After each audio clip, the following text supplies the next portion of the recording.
Hello guys! So today we are here to talk about the OP13 Three Brothers Leader cards. So for Three Brothers Leaders, right, I actually think typically it would have been like Tier 1, Tier 0, but this is like a Uncrowned King era because of Imu. I don't know if you guys have really seen it, but Imu is really crazy, bonkersly strong, and I'm not very sure if any other cards has a chance of toppling it. So all of a sudden, right, the ceiling for Tier 0 and Tier 1 has just raised so much that I'm not so sure how these three brothers are going to fare. But just in and of itself, these are actually three really good leader cards, and I just want to share some of my thoughts about them with you guys today. So going down the list, right, we're going to start with Ace, and then alphabetical order, A, Sabo, Luffy. So first of all, it's a 6k 3 life card, which is already very powerful because 6k just means you need less counters to survive the game, and also like every turn with one extra Dawn hit you can do a lot more.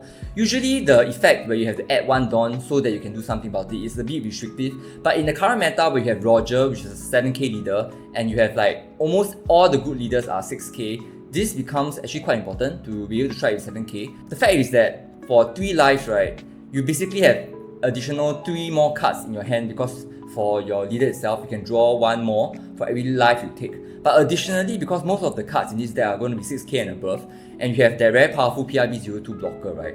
So there are turns where you can really draw a lot of cards and your hand size is going to be really big. But additionally, once per turn, you can give up to one of your opponent character or leaders minus 2k, which effectively means to me that even if you have like a non-counter card in your hand or like a dart card in your hand, right, you can actually get rid of it, the brick, and use it as a 2k counter once per turn. So I think in terms of like pure hand size resource, this might be one of the best deck we have seen in a very long time. I think this is going to be one of the best card drawing leader that you have. Alright, so down to the deck guide for Ace.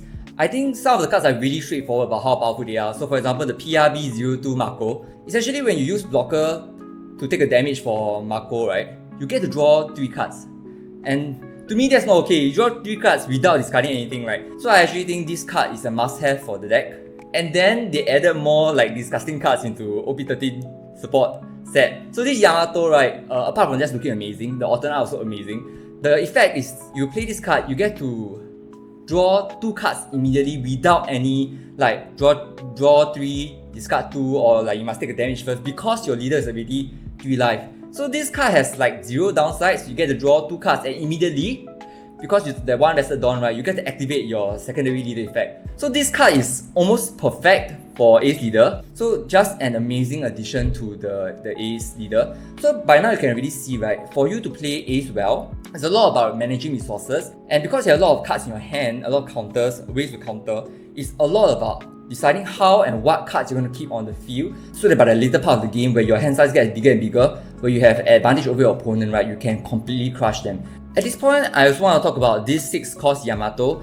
Honestly, to me, I'm going to add it into my deck if I play Ace as an experiment. I'm not sure if this card is very good. The reason being, I think the card alone is good. I'm just not very sure about how it affects your curve, especially with the 5 cost Yamato. For me, this card is good because of the activate main.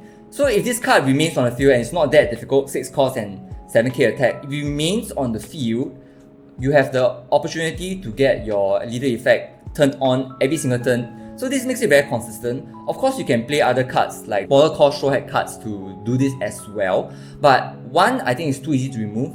2, I actually think it doesn't value add to your board and it's not something that you keep into later parts of the game. So these cards seem to tick all the boxes, just that the rush part, I guess if I were to play the rush, I wouldn't really attack the opponent leader, but to manage the opponent's field size, because I think my advantage should be in the late game. So that's how I might use this card. And because Mako is 4 cost, so actually 6 cost cards to me has a little bit more advantage than 5 cost card. So this and the 5 cost Yamato from the previous card that I discussed, there is a little bit of a difference in the way they affect the curve. To me, the very fun card is this 10 cost Whitebeard card. So on one hand, right, I think it's ridiculous. All 10 cost blockers, to me, it's ridiculous. When we play against Blackbeard, right, the first time, it was very frustrating because it just seems like we can never do damage.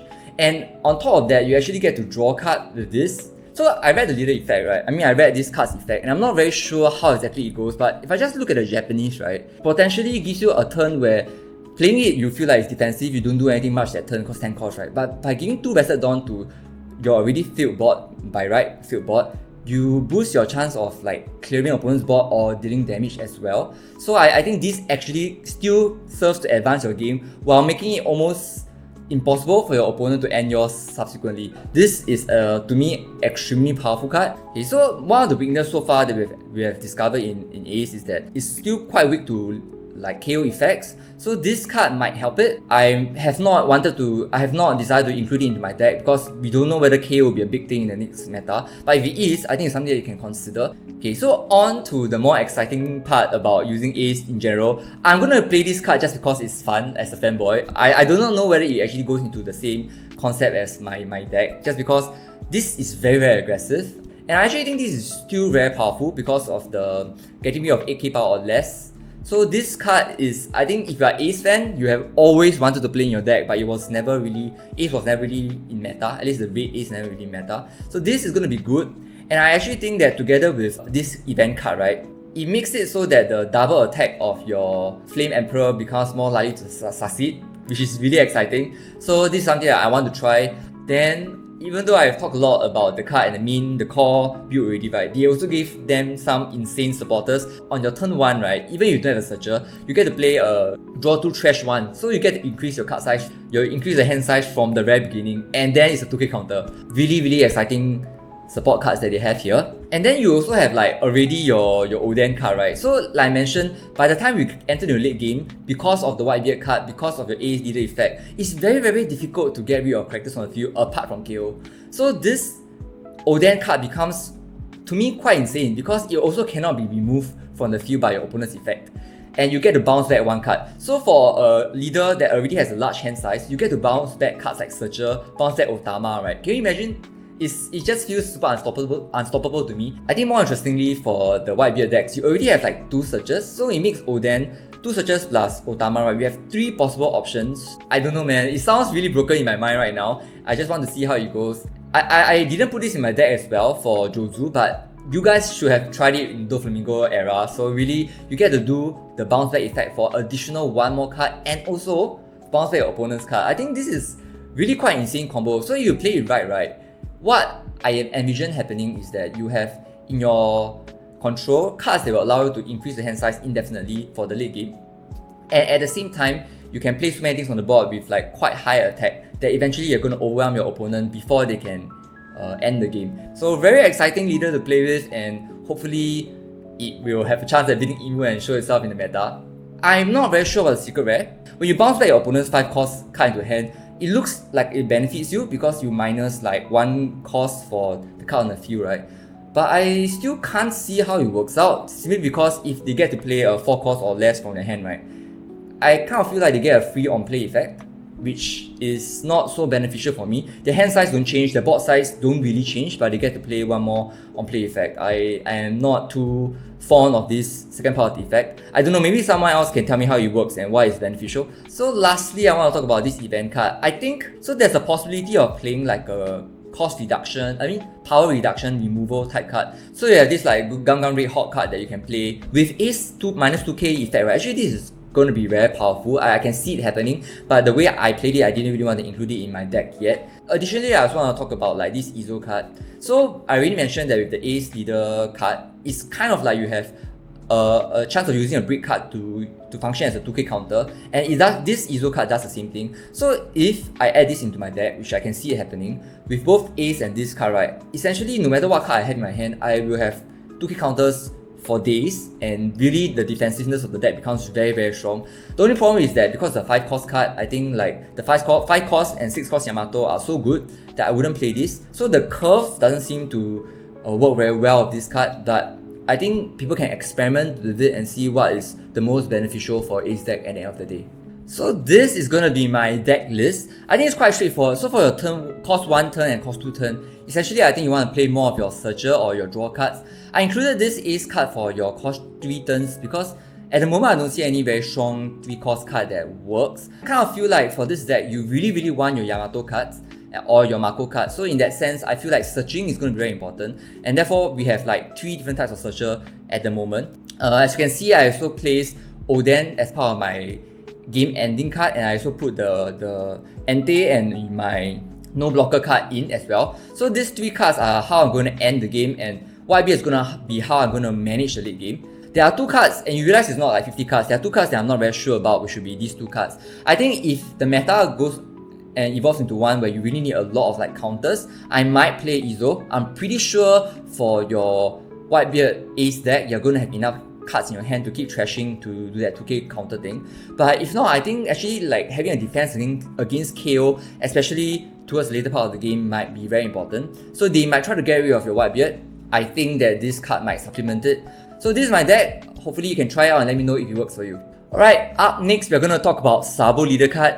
Okay, so why this leader is good is because the plus 1k affects all your cards. So I think aggressively and defensively, right, the amount of counters and dons you need to do damage will be a lot lesser. And I think for Ref Army, right, because of the 8 cost dragon card, already they can fill up the field quite fast. So overall, this card has a lot of potential to do not just like cheap damage, but the big body and a lot of damage at a very quick pace. So by the time you get to the later part of the game, right, you have very big cards that can deal with like Emu, right? Emu's cards are going to be like 7k. Your Dragon card, your Sabo cards, they're all going to be like 8-9k, which allows you to deal with the Emu's board. So I think Sabo is actually decent against the current meta. And at the same time, because he has 5 life originally, so your actual hand size is actually bigger. So for Sabo Leader, I actually think that they don't have a lot of super good supports in OP13. I don't think they added a lot of things, but the things that they already have makes this leader very good. So basically you want to have like 8 costs as soon as possible, and already in your Koala meta, that was happening. I think I would much rather play Sabo over Koala. Just saying. Okay, but anyway, this Sabo card, this Koala card, very strong. So it's not a very big cost to play to give 1 Vested Dawn to your leader, which then activates your leader effect. So overall, I think this is a great card to have. It kind of, I feel, immediately pushes your leader from like the 4k that it was into 5k until of course it has low enough life to become a 6k. So this card very good, very quickly you can get your 8 cost effect. The secret rare in this case, better than Aces, I feel. So you immediately get to activate your leader card again. It also can do some form of like protection for one of your higher cost card if you kind of need to protect it for whatever reason. So very strong card. And the one that is not so great in my opinion would be this 6 cost dragon card. It's not very easy to remove, but I don't know if it will be the target removal. So I low-key feel like this is not the best card and I will not be including it in my deck. I think this Sabo card might come back to play just because it's really very strong, right? So draw 2, trash 2, which will be beneficial for your dragon card. And also it has that KO protection for all your characters. Then the 2 cards that I'm not very sure about is this 8 cost Sabo and also this 6 cost Sabo. So in my mind, right, they have the same effect. So basically you play and then you get rid of the blockers, lower cost blockers from your opponent so that you can do damage. The benefit of this, of course, it has more potential. So it gets rid of bigger and stronger cards. It's also generally a stronger card in terms of power. But it has no synergy with the rest of the deck. For this card, in the event where for whatever reason you want to get rid of the blockers, you can play Dragon into this card. So that's the difference, and I feel like if I have to choose, probably I will go with this card for now. Then some of the honorable mentions would be this Karasu card. This is not as good, even though it's plus 3 costs because it doesn't give that extra Dawn.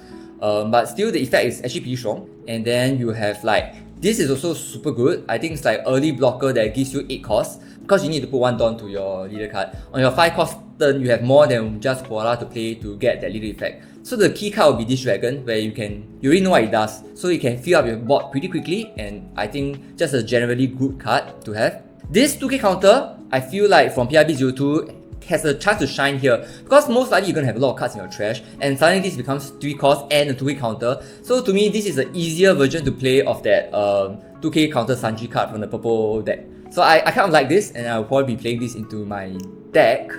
This is the deck list. So in general, right, there are a few cards that I didn't talk about but are very good. So you have this 2-way counter Koala, has the potential of late game just helping you to deal with some of the bigger cards. You have your Ivankov, which allows you to like trash cards so that you can use your 8 cost dragon into maybe your secret rare Sabo or some other cards that doesn't have a counter. And then I think like the stage card and all these searches are very important as well because the main thing here is that you want to put as many cards as you can into your trash, and when you can choose what card to put into your trash, that's even better, right? So overall, I think this is a very complete deck. If there's a need, you can end it with the Dragon Rush card, and it also gives your leader card 2 dons. So whether or not you want to end the game, this is helpful. And this 2k counter with your leader card, the plus cost effect, also very strong. So overall, actually Sabo is a very complete leader. I don't think the leader effect looks super amazing on its own, but when you think about all the mid-rangey cards, suddenly all these 4k, 5k cards that wouldn't have done a lot of damage in the current meta becomes viable because of the leader effect. So I actually think Sabo is deceptively strong in this meta. Okay, lastly, we have your red-green Luffy, and I actually think this is also very exciting. I think on surface, this may look like the weakest leader card. I know it's like plus 2k for the battle, but it's not consistent, so people might think that actually this is not as good as your typical 6k or 7k leader cards. But I actually think the unique thing or the powerful thing about this is that your 2k, right, can be used not just for leaders, but also for your characters, which means that this card has a greater ability to keep their characters on the field compared to other like 6k, 7k leaders. Essentially, you just have a lot of 2k counters in your hand, so it has a deceptively big hand size, and there's a lot of maneuvering that you can do. I think the skill cap for this deck is going to be pretty high because you must decide when you're going to use your Dawn. OP13 cards that are good for Luffy would have been the film cards. So overall, I actually think this red-green Luffy Leader is built more to be a film deck. So I think film in general, right, the strength is that you can play many cards at the same time. So from the very beginning, you have that 7 cost Luffy, and all the cards seem to want to help you to feel the field very quickly and then do damage. The problem with that is that usually you run out of resources when you do that, and so when the Uta leader card, the effect, right, where you can like keep adding on 1 card into your hand, that is usually good, but I felt like it was not good enough. Okay, but what happens for red-green Luffy is that while you don't get as many cards in your hands compared to Uta, you get a lot of like 2k counter in the shape of like a Dawn card in your hand. So effectively, I feel like you can have a way to protect both your field. To me, the card that really makes a big difference for this meta will be this Law card. So I actually think this is better than the 7 cost Luffy from the past, because not only can you play a character, even though it's vested, it's a bigger character and you get to bounce back one of the characters to your hand. If you recall, one of the things that we talked about for green deck, right, would be lack of resources, but being able to bounce back, say a Searcher, allows you to do a lot more with your deck. Not to mention the cards that you could play with this leader effect, with this character effect would be cards like 5 cost Sanji. So once you play out, you get 2 active Dawn, which means you get like 4k worth of counter that you can use to defend this card if needed. And at the end of your turn, you get to set out to 1 Dawn card as active, which means the longer this Sanji card is in your field, right, the more benefit it gives you. Together with like your Law card, I think the combo is just really powerful. Alternatively, the other card that is possible would be this 5 cost Beppo card, but I think that's a little bit weaker. It does a lot less. Of course, it's safer, so once you use your Law effect, right, this card on the same turn can be turned to active. But I actually just think that overall the benefit is a bit weaker, because I think with Sanji getting 2 active Dawn and a 3rd active Dawn at the end of your turn, you can also use the extra Dawns to do something else. So I feel like overall this is a little bit lousier. And as mentioned, right, because of the nature of like the bouncing back, last time there was this, I feel like this is a really good searcher card. So it's a body searcher that you can keep using as long as it stays on the field. And with the Luffy effect, right, actually this is a really bonkers. So you can protect it and almost every turn you get to search. And also if you feel like you cannot defend it for whatever reason, right, you can actually bounce this back. So I feel like your hand size is just going to be a lot more well protected with the inclusion of this new Law card. So there are other cards that you can play together with your 7 cost Luffy. The current new inclusion of the Zoro card, actually there are more things that you can do right now to increase your active Dawn. So after you play your 7 cost blocker card, you get to play this card which will give you 2 active Dawns. And of course, every time you get like more active Dawns, the benefit of playing it together with like a blocker such as this Luffy card is that your leader is not 7k, not even 6k, so that seems to be the weakness. But with more blockers on the field, right, essentially your defense mechanism becomes stronger and stronger, because you can just like take the damage and then use your 2k counter to block it. As long as you have a blocker like this in your deck, I think the power of your red-green Luffy Leader just becomes higher and higher. And together at the same time, because of the amount of active Dawn, it can just do like cheap damage until you overtake or like overcome the opponent. So to me, very powerful. The other 4 cost card that we want to talk about, because in line with your 7 cost Luffy, right, is this super rare Uta. So the set 2 Dawn as active is already good. The second part, I don't think it matters that much usually, but the on-kill effect is also insane. So if you don't get rid of this Uta card, you have a 5k body permanently on the board that can be a threat to the opponent. But if the opponent tries to get rid of this card, right, it's worse for them because you can play something like Sanji from your hand, which then gives you more active Dawn, and then allows you to like do more damage in the following turn. So this card becomes a card that you don't want to get rid of. Some of the other cards that are going to be like more situational would be the event card. This acts a lot like your Electrical Luna. I think the benefit of it is that you get like plus 3k better during this turn lah. Okay, then the controversial one would be this 10 cost Shanks, because it doesn't do too much, honestly.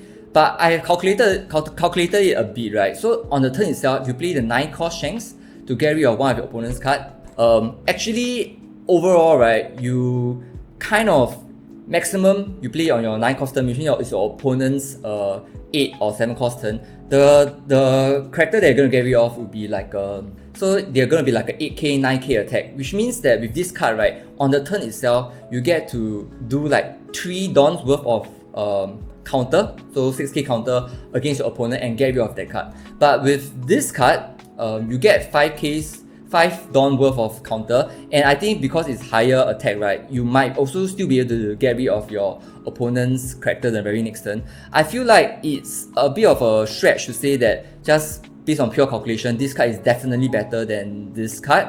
I feel like it's just a different way of playing, and I think for this, right, if we are really going to do like a cheap damage kind of thing, then this will be very helpful. You can add on all your Dawn cards to your smaller powered cards already on the field and do quite a lot of damage on that turn, and the very next turn you use this to end the game because it's 12k and it's hard to block. Is it actually really good? I am not very sure yet. I think you have to try it. Gut feeling is that it's not significantly better than this, so I think either ways work. And if you really want to play like a cheap damage card, both these two cards are not that important, I feel. You don't really want to play this as well because you want a lot of active Dawn, right? So both these two cards might not fit into this red-green Luffy deck, but if I were to pick at the moment, I would just maybe play 2 of this. Okay, lastly, I want to talk about the secret rare card. I actually think this is really good as well. So we talk about cheap damage, right? And this card has like permanent double attack. So if I can play the 10 cost Shanks and then after that I put most of the Dawn into this card, I think it can become very powerful. Also on play, right, the effect is just really strong. So this is like a 6 cost that Mihawk card that you had for your Zoro deck, because you get 4 active Dawns, right? I think very strong. It might not be a blocker, but it's a more aggressive version. In my opinion, this is a lot more fun because you get to make a lot more decisions. And so this is also a very good card into the red-green Luffy deck. So if you look at my deck list, right, you can quite clearly tell that it's a film based deck. So except for the Searcher Garb, right, I think Searcher Garb is just good because it is like you can look at 4 cards and choose for 3 cost one. So the only 2 things that you cannot search for is the film Searcher, Red Searcher from the Luffy one. But overall, the amount of Searcher in this deck makes me feel like most of the time I'm going to be able to get either the Law card or the Luffy card, and then I'll be able to summon, I'll be able to play in addition to that any one of the other cards, which will be beneficial. With the Law card and with the addition of Guard, right, I just feel like there'll be enough Searcher for me to play all of this. Also, because it's red, I can actually either play Sanji or this very good Chopper blocker card. So Sanji, I will play if I feel like this deck lacks resources, because on KO you get to draw 1 card. But for Chopper, like I mentioned, this deck works very well with blockers.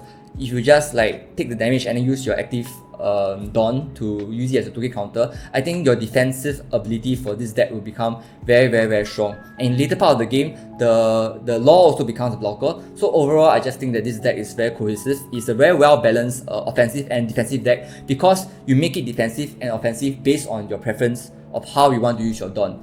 Alright guys, so that's the end of the video and I hope you enjoyed it. I think these leader cards are really very strong, and in OP13 meta, there's going to be a lot of like uncrowned kings. I haven't decided what I want to play because I refuse to play Emu, but you kind of need to play a leader card that's not just good, but good against Emu lah.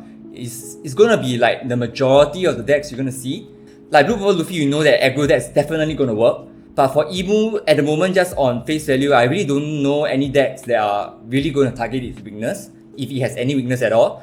At the moment, I'm thinking like Roger has the best chance, so I might lean towards it. But honestly, the fanboy in me wants to play one of the three brothers. So hopefully we can work something out. Comment down below what leader card you like to play in this meta and which one you think has the biggest chance of beating Emu.